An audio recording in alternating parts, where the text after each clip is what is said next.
Okay guys, magandang araw. Ngayon, kakabit tayo ng pump control switch dito sa ating water pump.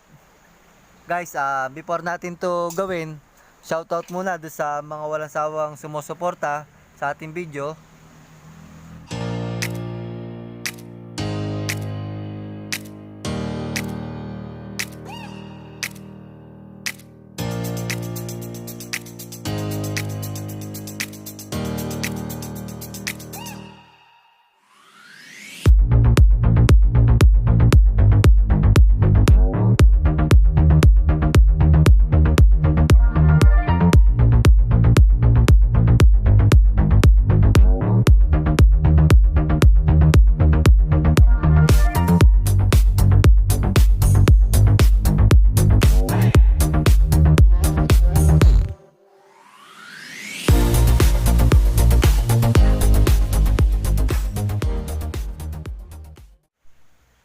Guys, yan, meron ako ditong pressure control or automatic pump control. Ano nga ba ang trabaho nitong pump control na to? Bale, ito siya yung nag-automatic pumatay do sa ating water pump pag walang ma-detect na or walang mahigop na tubig. Siya yung magko-control or halimbawa, hindi makahigop na tubig yung ating water pump. Siya yung magpapatay do sa ating water pump kasi ang ating water pump hindi pwedeng dire-diretso ang andar kapag walang nahihigop ng tubig kasi ang tendency nun masisira yung ating mechanical seal, magiinit yung um, sa impeller, then hanggang sa masunog na yung motor, dire-diretso na yon. Kaya kailangan, napakalaga, pagka hindi stable yung supply ng ating tubig, meron tayong gantong automatic pump control or pressure control. Siya yung magkakat nung linya ng kuryente para mamatay yung ating water pump kapag walang ma-detect na tubig. Ngayon guys, saan ba ito inilalagay? Ito ay kinakabit sa ibabaw ng ating pump or water pump. Papakita ko sa inyo yung pag-install mamaya. Pero yung wiring diagram niya, ito yung nakalagay dun sa kasama niya. Ganyan yung nakalagay sa kanya. Ayan. Yung line tsaka neutral, direkta na sa linya ng kuryente. Pero ang gagawin natin, idadaan natin siya sa pressure switch. Para naman, pagka nag-automatic yung pressure switch, nakakapahinga din yung ating pressure control. Kasi, halimbawa, hindi natin dinaan doon. Nakapatay naman yung ating pump. Ang mangyayari sa kanya, naka-standby mode lang yung ating pressure pump. Naka-ilaw lang siya. Pero mas maganda, pag bumaba na yung pressure nung ating pump, mabubuhay si pressure switch, magkakaroon ng supply ng kuryente, mag-o-on yung ating pressure automatic pump control or pressure control. Ang trabaho lang naman kasi nito guys ay para ma-detect kung halimbawa ay yung ating motor ay walang mahigop na tubig. Kaya doon natin siya padadaanin. Kasi kung dire-diretso naman yung supply ng ating tubig, okay siya, hindi niya ipapatay yung ating motor. Yan, ito yung pagkakabitan natin ng pressure control. Ito yung pump na yon. Bali, kinontak kasi ako nung isang subscriber natin na kung bakit magandang gawin doon sa kanyang motor kasi laging nawawala ng supply yung kanilang lugar. Dito lang to sa amin sa Laguna.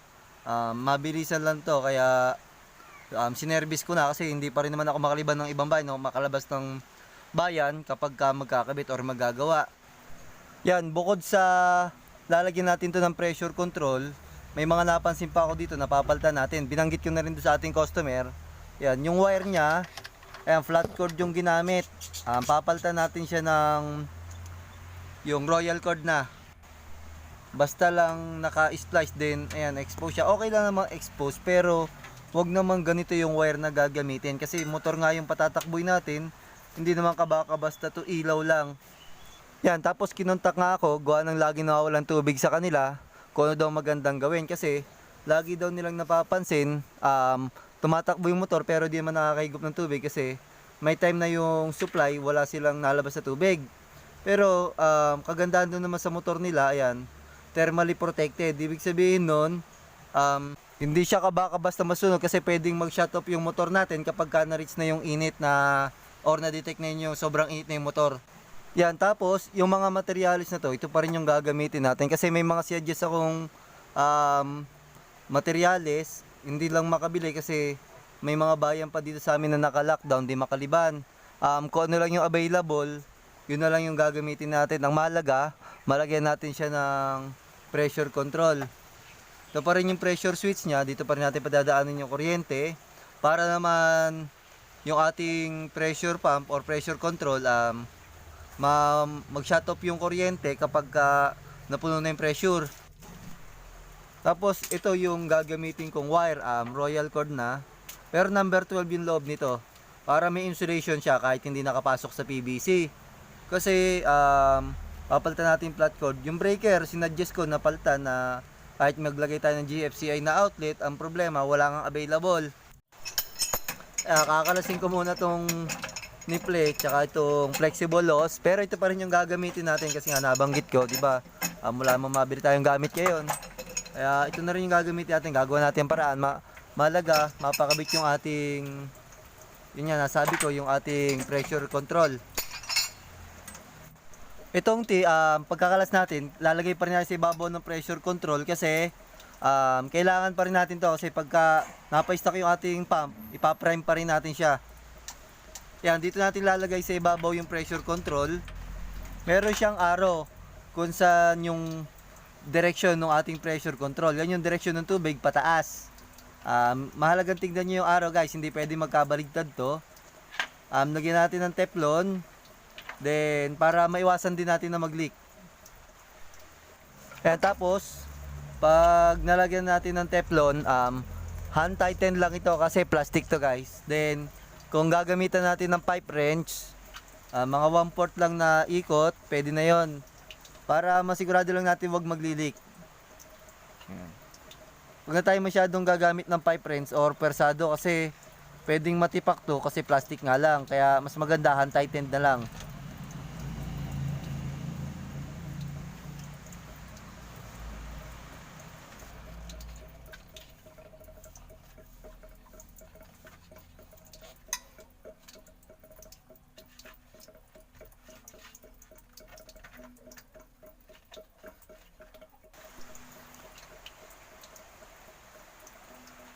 Yan, tapos kung gagamit tayo ng pipe wrench, ganito lang. Konting ikot lang siya. Hindi siya mismo yung ating pang hihigpit, rather pang kakabit talaga. Pang hihigpit natin pero hindi siya talagang totally yung gagamitin. Kasi iwasan natin ma-damage tong ating pressure control. Then, itong ibabaw, kabitan din natin ng Teflon or lalagyan din natin ng Teflon. Kasi dito natin ilalagay yung lagyan natin siya ng unyong patente. Mamaya pakita ko sa inyo kasi kakabit din natin yung mga fittings niya, yung T, para doon natin pa-prime.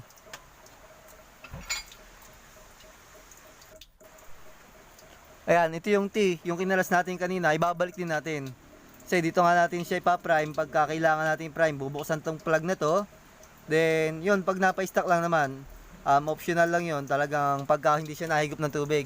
Pero dito kasi, tsak nahigop siya kasi diretso sa nawasa yung supply niya. Tapos ito, ayan, unyo patente gagamitin ko. Numero 1 din to kasi, bakit ba unyo patente kaysa coupling? Kaya unyo patente, once na nagka-problema yung ating motor or pressure control switch, mabilis natin siyang makakalas nang wala tayong pinuputol na pipe. Less gastos na rin kasi pag lagi tayong nagpuputol ng pipe, syempre obligadong palitan na natin siya compare na naka-unyo patente tayo. Kakalisin lang natin yung union patente, then okay na, pwede natin siyang palitan. Then tsaka kung nga pala siya union patente, hindi pa natin sigurado itong pressure switch kasi hindi naman tayo bumili. Tingnan natin kung nagpa-function siya ng ayos para kung hindi man makakalas natin na wala tayong sinisirang pipe or nilalagari.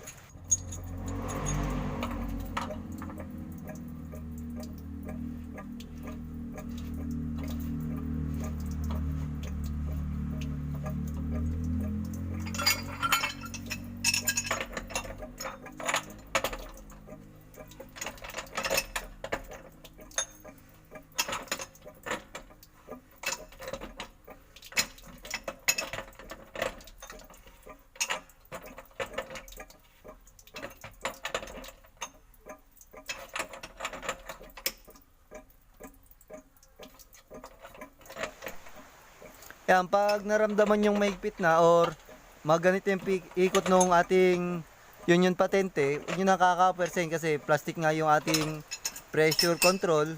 May tendency matipak yun kasi GI naman to yung kakabit nating union patente.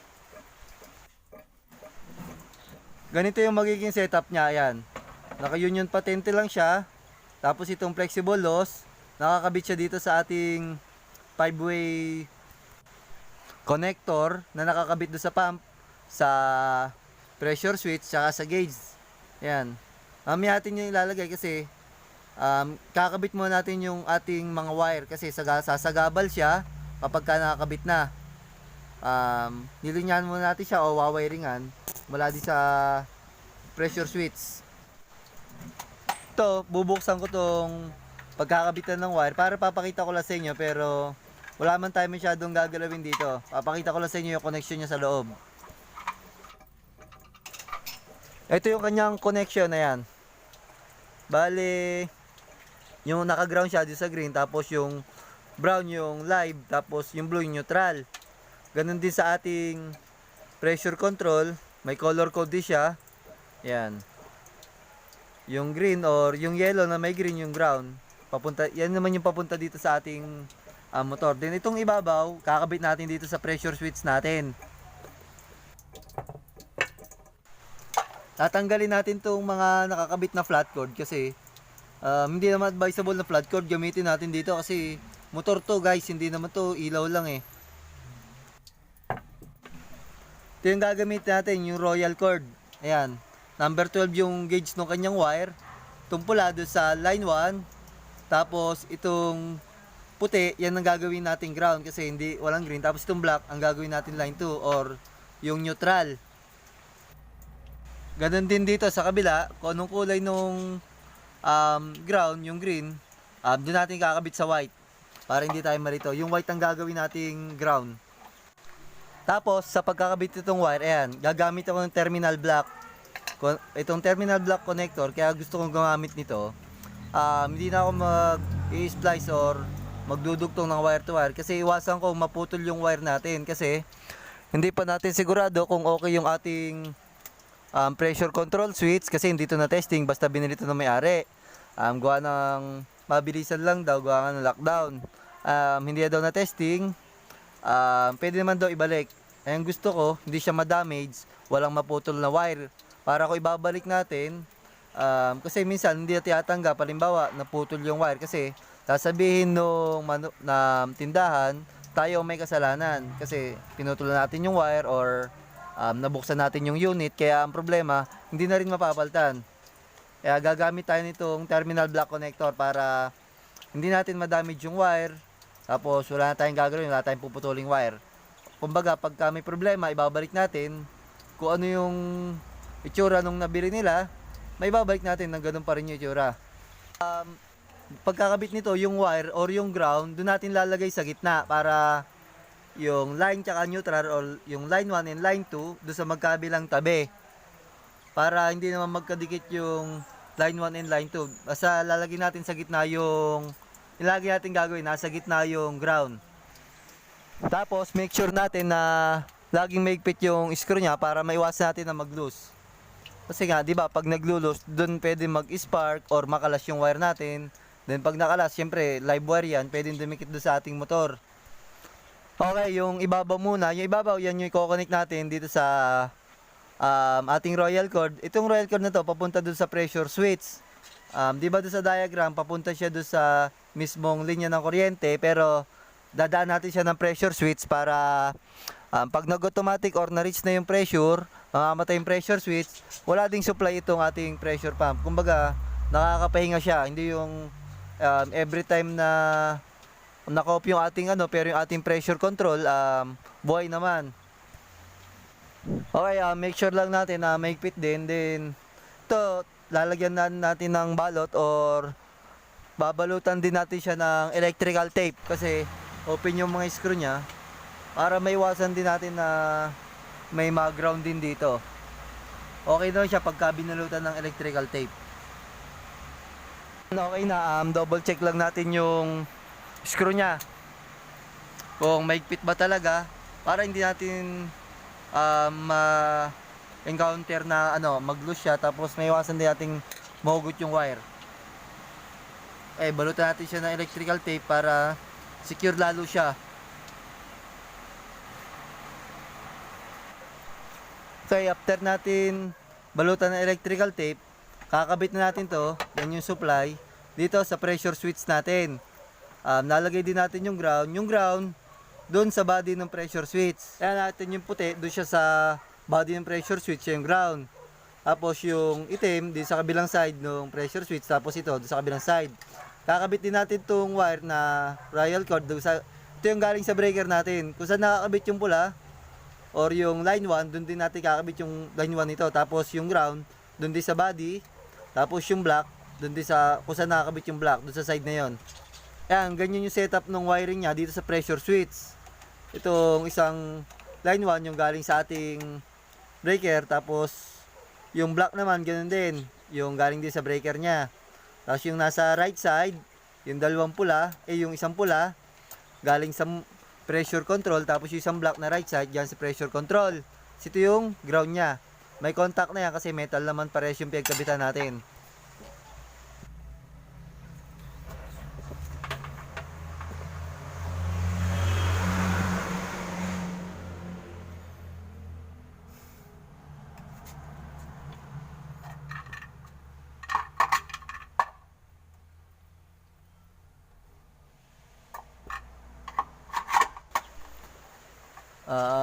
Guys, ito nga palang wire, dito ko na pares pinadaan yung supply tsaka yung papunta sa pressure switch, kasi kita yung side na to, hindi na kasi yung wire, dinikit masyado yung pagkakabit ng pressure switch sa tangke natin.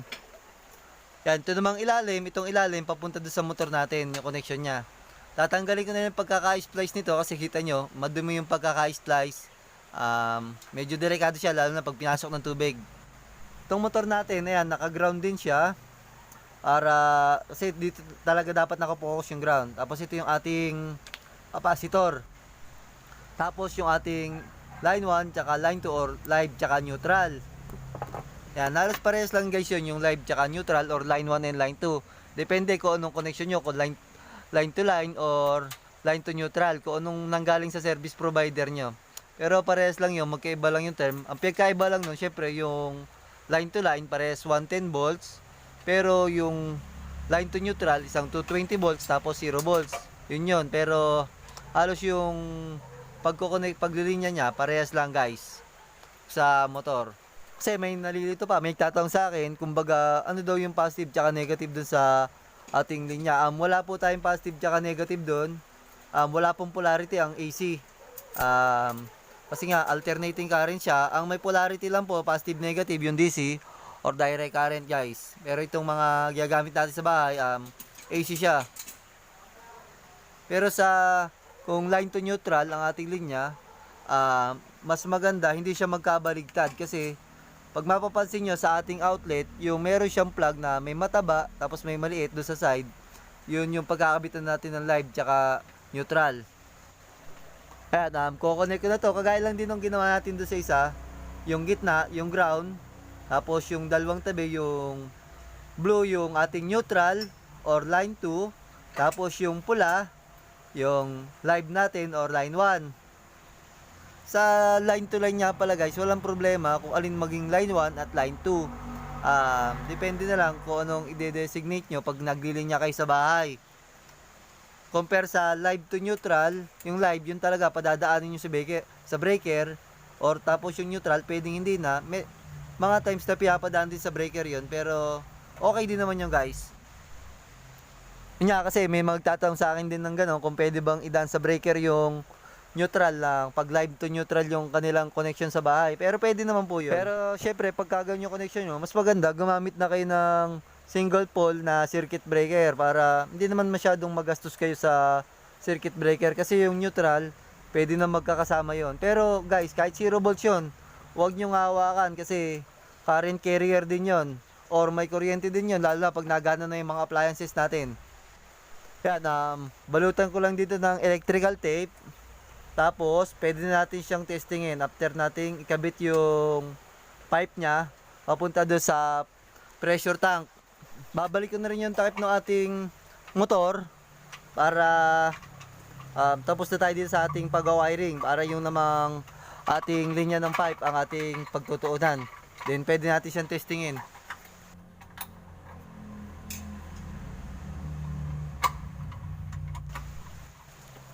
Yan, okay na. Ito namang wire, lagay natin dito sa likod para hindi naman siya sagabal. Pero hindi naman to makakasagabal kasi nasa ilalim ng hagdan to nakalagay itong motor. Ninda ma'am. Okay, kabit na natin yung T, yung pipe, tsaka yung flexible loss.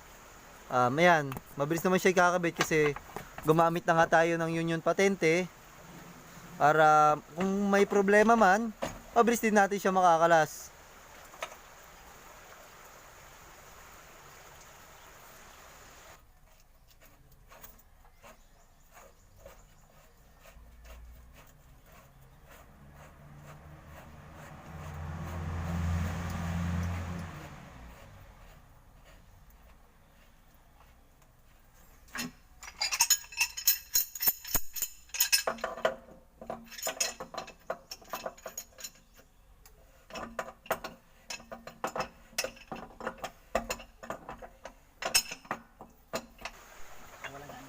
Yan, okay na.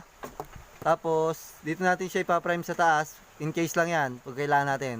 Ito yung connection niya, papunta doon sa 5-way connector natin na nakakonect sa tangke natin, sa pressure switch, tsaka sa ating pressure gauge.